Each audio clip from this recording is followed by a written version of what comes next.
Το βίντεο που ανέβασα σήμερα, μάγκες, να ξέρετε ότι είναι 100% πείραμα. Και το λέω αυτό διότι είναι ένα βίντεο το οποίο λόγω του ότι μιλάμε ελληνικά και δεν έχουμε αγγλικό language, έχει πολύ μικρό niche ανθρώπων των οποίων θα ενδιαφερόντουσαν να πατήσουν να το δούνε. Παρόλα αυτά, ο μοναδικός και κύριος βασικός λόγος που το έκανα ήταν επειδή εγώ ίδιος ήθελα να το κάνω. Δηλαδή ήταν κάτι το οποίο μου φαίνονταν πάρα πολύ ενδιαφέρον.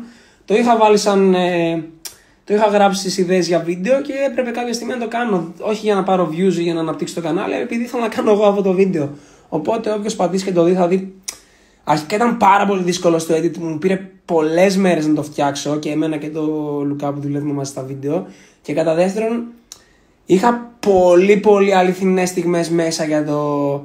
Και σε νεύρα και σε χαρά και σε λύπη γενικότερα. Όποιος το πατήσει και το δει μέχρι το τέλος. Στην αρχή έχει το tutorial το οποίο κουράζει αρκετά άμα δεν έχεις keyboard μπροστά σου και δεν ξέρεις να το λύνεις. Παρ' όλα αυτά μπορείς να κάνεις skip στο 5 λεπτό και μετά και να τα απολαύσεις. Εντάξει, έλα, θα σας πω σε τι βοηθάει το vacuum.